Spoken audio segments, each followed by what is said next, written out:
Being and Caring, A Psychology for Living by Victor Daniels and Laurence J. Horowitz, as read by the Happy President.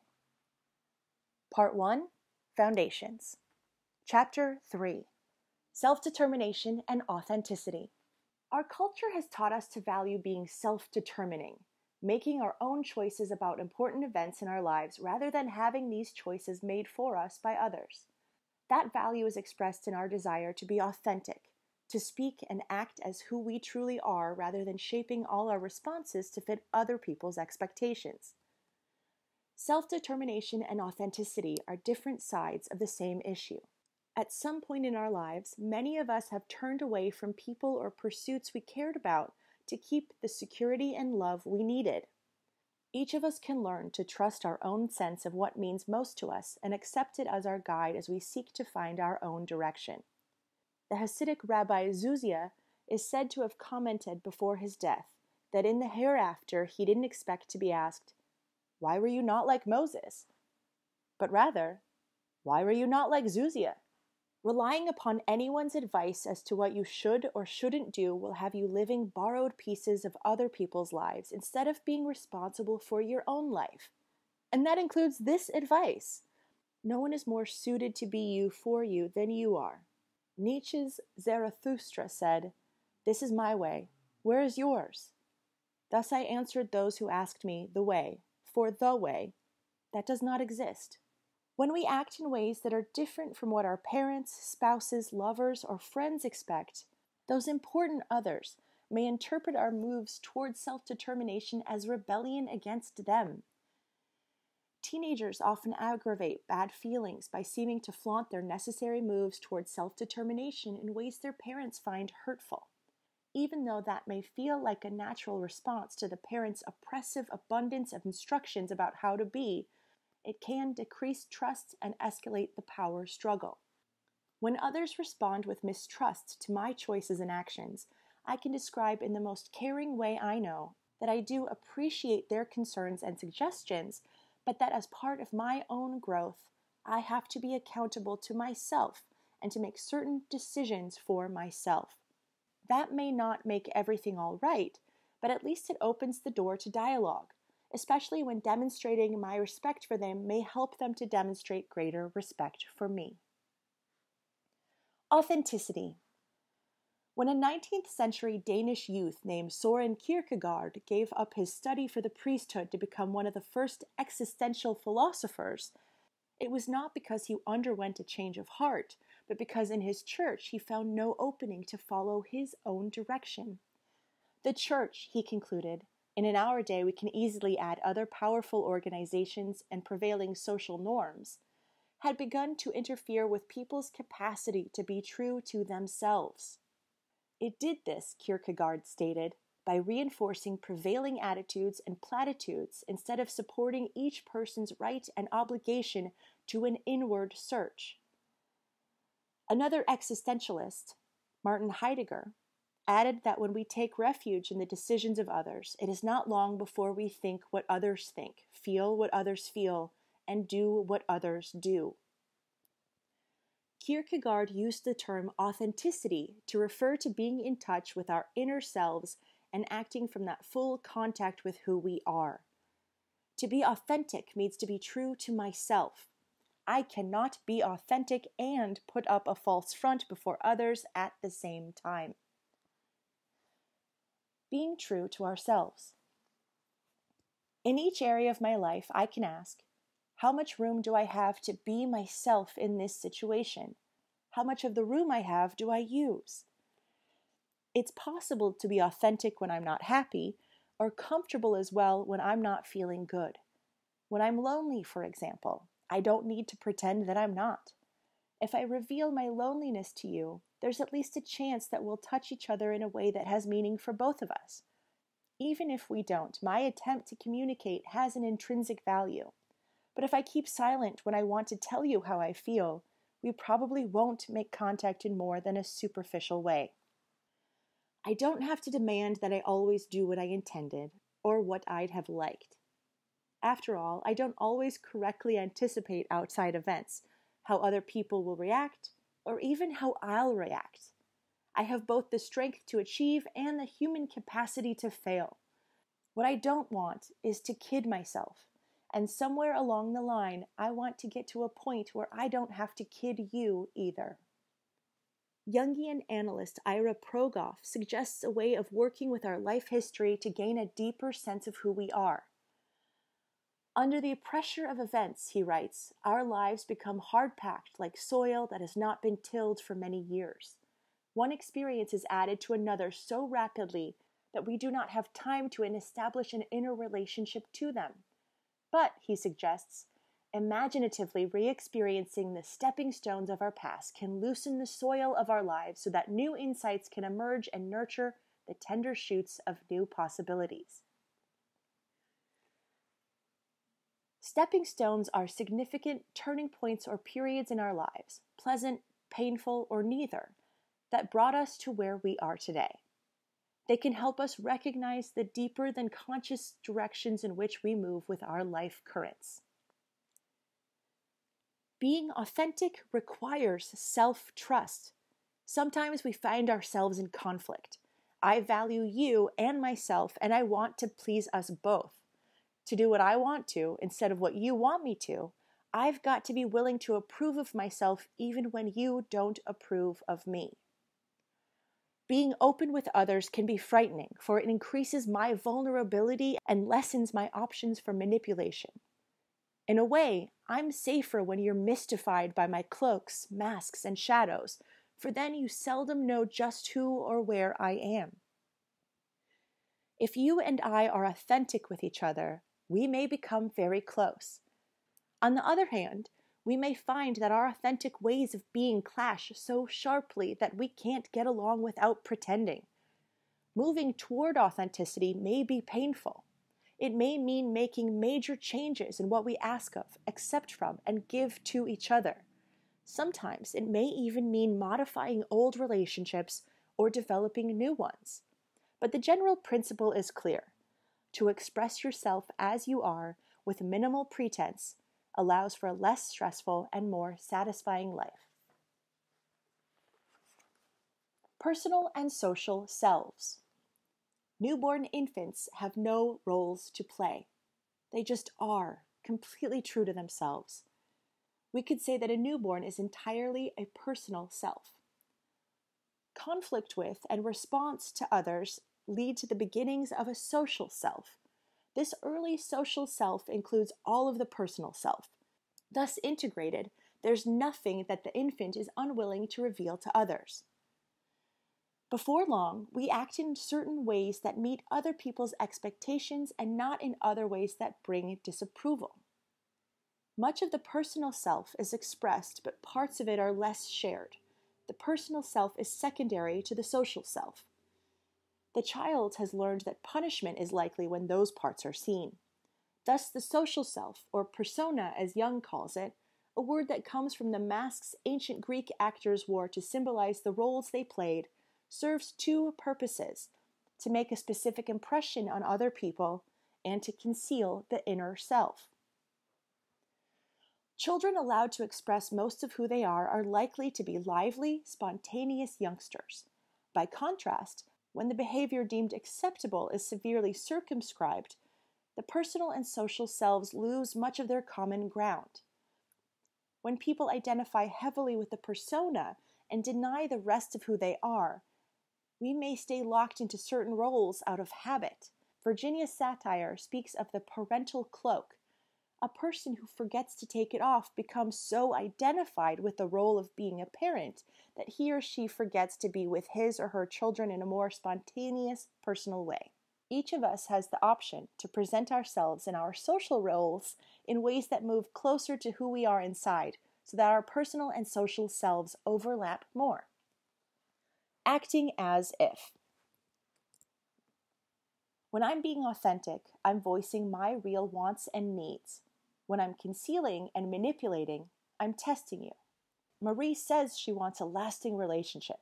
She has a habit of taking up with men who hang around for a while and then wander on their way. She can't understand why this happens again and again. Marie's style of approaching men is cool and offhand, as if she doesn't put much commitment into anything. Her double message is, I want you, I don't care about you.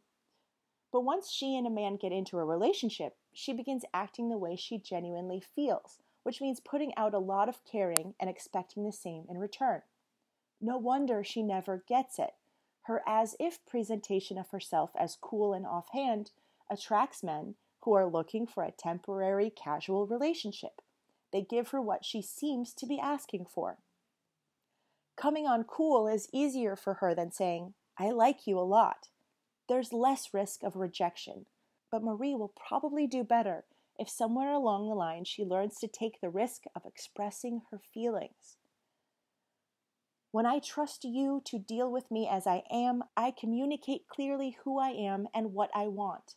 When I act from the part of my social self that's different from my personal self, I speak and act as if I'm thinking and feeling something other than I am.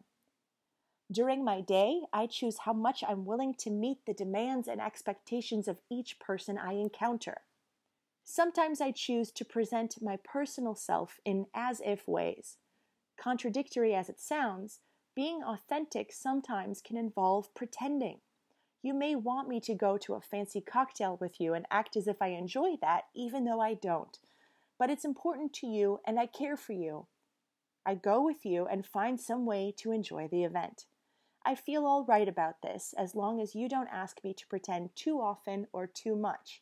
In such ways, I can be authentically willing to give to or receive from you on your terms, as well as on my own. In certain situations, however, I can easily fall into my as-if ways, even though I'd rather not. In restaurants, I used to be too embarrassed to ask to see a menu to see if I could afford what was on it before I sat down. After I sat down, I was too embarrassed to get up and walk out if the items cost too much.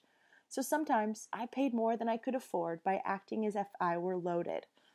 Now, if I'm in a restaurant, and everyone else at my table is ordering the expensive items, I sometimes think I should order high too.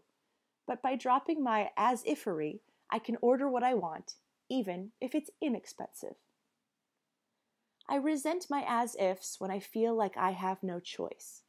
A man who is to appear in court may find that he not only has to pay for a lawyer, but also has to buy a new suit.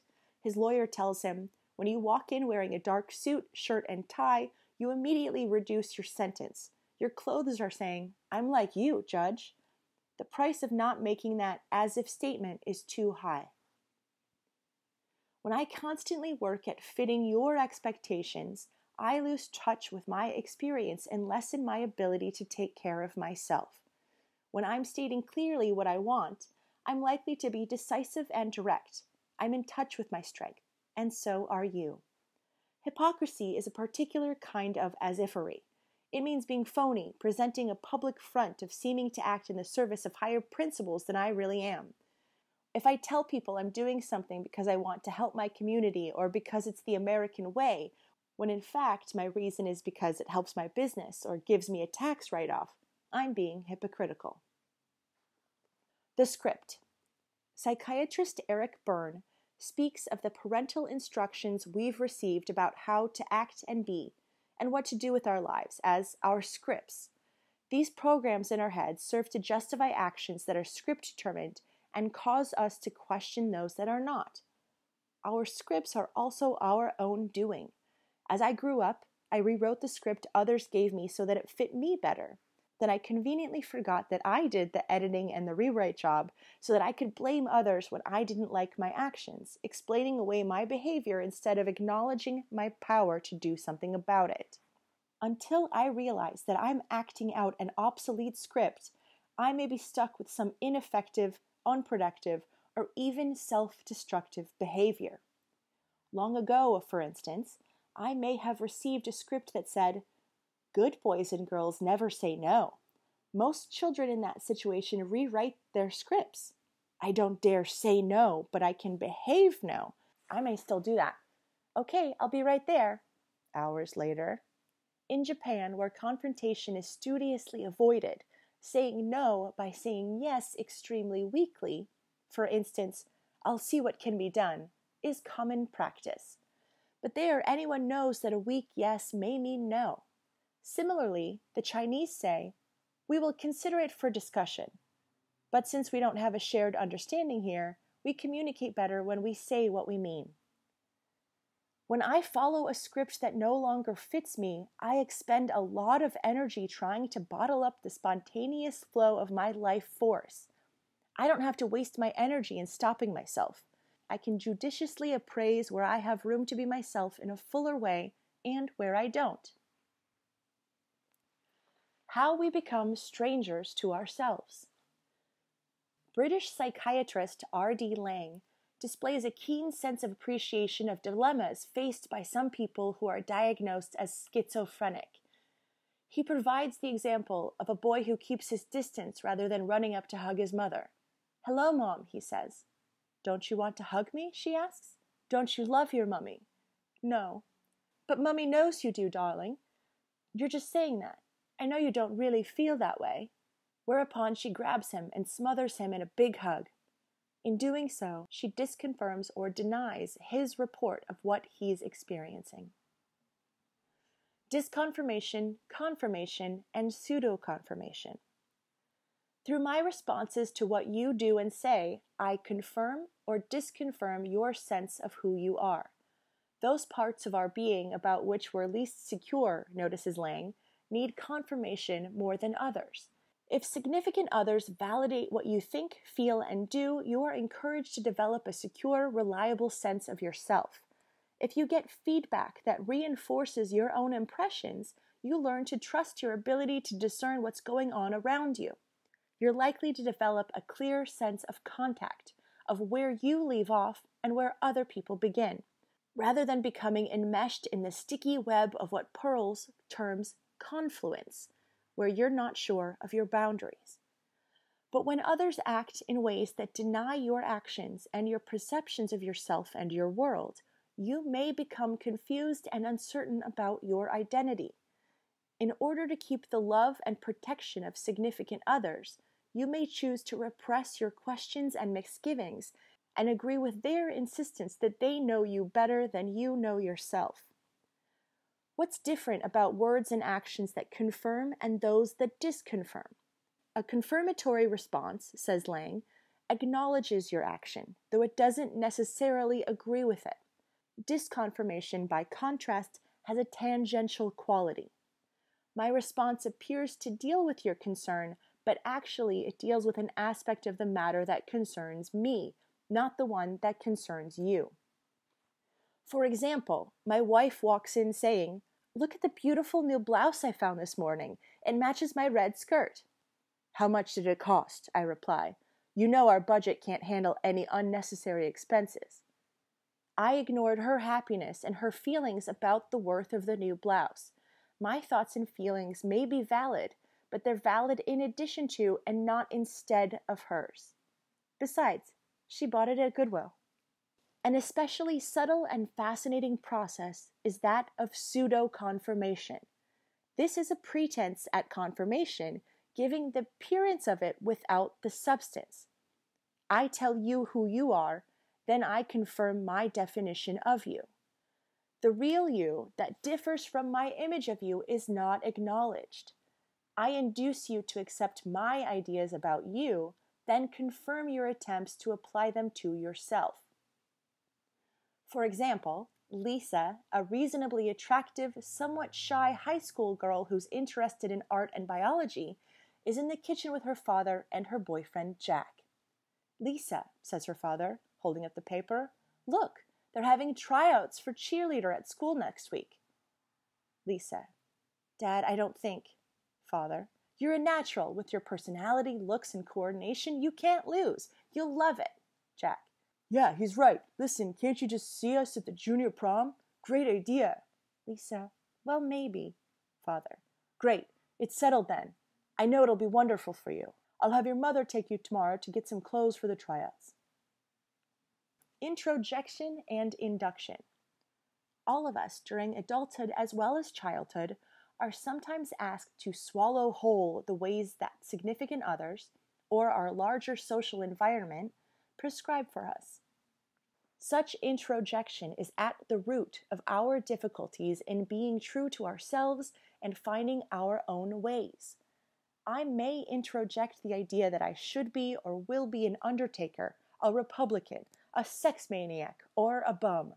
To undo my introjections, I may have to re-examine and chew through the way of being that I've swallowed whole. Lang astutely noted that parents have a way of getting children to comply with their expectations that's much subtler than telling them what to do. They tell them who and how they are. He calls this form of pseudo confirmation induction. We induce each other to take on particular roles. For instance, a naughty child is a role in a particular family drama. His parents tell him he is naughty because he does not do what they tell him. They define what he does as naughty. He learns how to be naughty in this particular family. Induction goes a step beyond projection. Projection, writes Lang, is done by one person as his own experience of the other. Induction is done by one person to the other's experience. Mystification. A kid who hears, "You don't like chocolate, you like vanilla," enough times may start believing it. Actually, the child is hearing the grown-up say not only, "You like vanilla," but also, "I want you to like vanilla."